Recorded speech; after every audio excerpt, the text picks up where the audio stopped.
sa pampubliko nga eskwelahan, kag 17,643 naman ang na-enroll sa mga pribado nga eskwelahan. Sang 2023-2024 nga school year, may mga 325,000 ka enrollees sunod sa DepEd. Suno kay Arnaiz, ginextend sang central office ang DepEd ang enrollment tubtob sa September 16. Rason nga nagalaom sila nga magasaka paukod matupungan man lang ang enrollments record sang 2023-2024. Pero ginsiling man ni Arnaiz nga sa datos sang ilang planning office namutika ng pagnubo sang enrollment sa kindergarten. Rason nga ginapaabot nga sa masunod nga tinuig may pagnubo ginman sa enrollment. Isa sa ginalantaw kabangdanan among epekto sang family planning campaign o kung may pagnubo sa population. Ikadua among madamo sa mga kabataan nga wala nakasulod sa cut-off sa edad para sa kindergarten. Suno kay Arnaiz, dapat 5 katuig na ang magasulod sa kindergarten antes ukon pag-abot mismo sang September 29. According sa ating na planning officer, medyo may decrease man in not only in few schools but in many schools sa kindergarten. So, kung mag-reduce kita, mag-decrease kita sa kindergarten, meaning to say, medyo for how many years, succeeding years, medyo siguro we have to expect na medyo manubo man ang aton na enrollment. Tungod na start sa kindergarten mo. So kung anong numbers ang kindergarten expectan na sa mag-grade 1, mag-grade 2, mag-grade 3, etc. Sana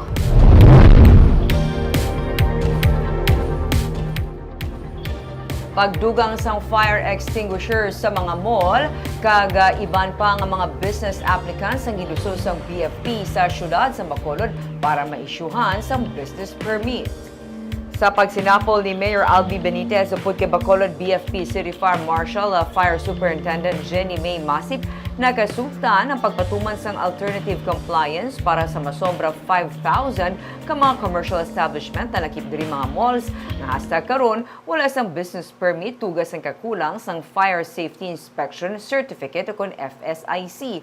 Ang FSIC isa lang sa mga requirements halin sa BFP para mapasiguro nga nagasunod sa Fire Code of the Philippines sa mga commercial establishments. Ginpahayag ni City Legal Officer Attorney Romeo Carlos Ting Jr. nga nangin isa sa mga kabudlayan sa mga commercial establishment sa pagkuha sang permit ang compliance para sa FSIC.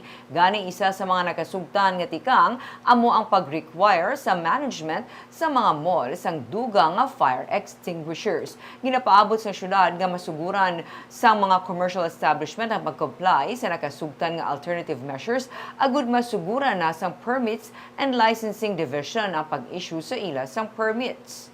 To sang gina-recommend sang sang Bureau of Fire na kung ang fire system daw kulang pa sila sang na fire extinguisher ang area na wala pa nalapot na tapos obra nila. Fire extinguisher lang? Daw mo nang ila na isa ka kung undertaken sila para i-comply yun nila Japon yung fire system sa mga mall. Kag sa numero 1 sa mga balita sa Negros subong adlaw.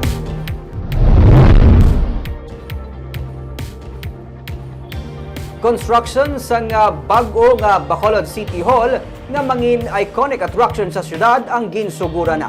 Diri na magpatigayon sang press conference si Mayor Albi Benitez sa tion nga mahuman na ang proyekto. Yari ang report. Masobra man sa 58 ka tuig humalin sa natukod ang daan nga City Hall sa Bacolod sa Dalan Luzuriaga. Ngaluyag sang Benitez administration nga matagaan karon sang bag-o nga iconic look nga mangin isa sa mga historical attraction sa syudad. Sa kinpatigyan niya groundbreaking ceremony sa rehabilitation project sang City Hall, ginanunsyo ni Mayor Albi Benitez ang pag-commission sa mga local artist para maghimo sang kapin 10 meters nga history wall sa bag-o nga City Hall. 58 years hence, what do we do with that old structure? And there are modern technologies right now that is actually viable for us to be able to preserve, of course, this location that has historical significance.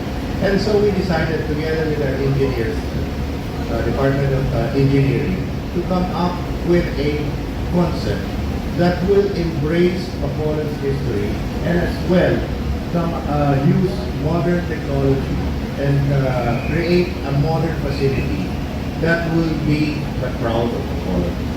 And this is what we have today. Masobra 300 million pesos ang igapay nga pondo para sa rehabilitation project. Kasubong sa ginatukod nga legislative building sa likod sa Bacolod City Government Center.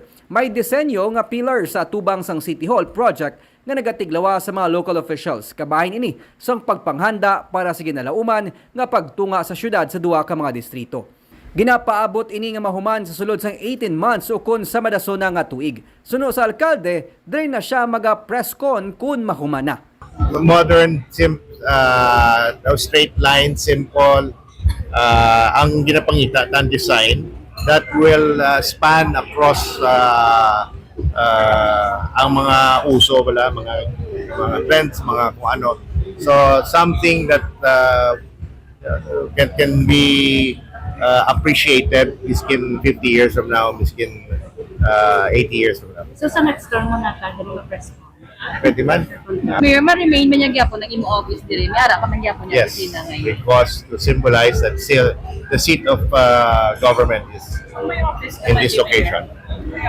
Hindi na, din na ang aton niya, press call. Yan naman yung sa Mas lapit ni sa inyo. May arasang basement ang mangin bago nga City Hall para sa dugang nga parking spaces. Pero hindi malakip sa proyekto ang Fountain of Justice nga gindeklarar historical landmark sang National Historical Institute. Nico Delfin para sa Digicast Negros.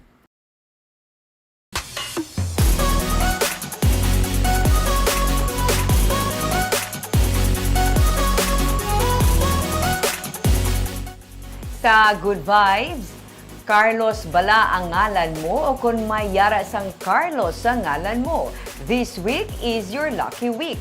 May pa-free entrance sa imong isa ka amusement and theme park diri sa Negros. May report si Romeo Subaldo.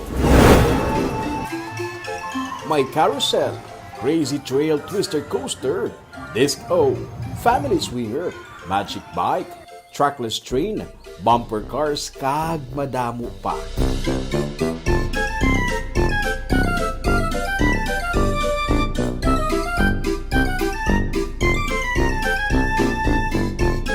Ini ang mga rides nga sarang ma-enjoy sa kids kag Kids at Heart sa first Filipino-inspired nga theme park sa Pilipinas, ang Magic Land sa Silay City. Kag, subunga semana nagaupo ng Magic Land sa victory party sa mga Pinoy sa duha ka mga gold medals ni Carlos Yulo sa Paris Olympics. Sumugod sa August 8, sini nga Webes, tubtub August 11 Sunday. Tanan nga mga Carlos ang ngalan o kung may Carlos sa ngalan, libre ang entrance sa Magic Land.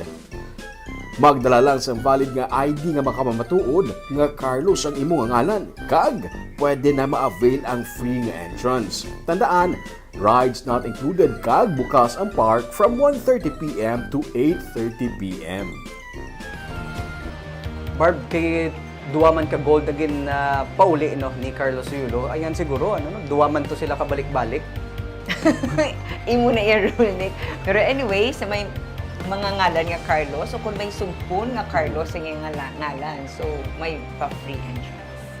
Kagamuyad to mga balita sa Negros subong adlaw. Kay man sa panahon karon importante nga may ihibalo ka sa nagtatabo sa imo nga palibot. Pero dapat balanse kay insakto ang mga impormasyon. Padahan kami nga magapangalagad sa Negrosano. Nako si Barbara Mijares. Kaya ko naman si Nico Delfin. Tugtubwas, mayong hapon.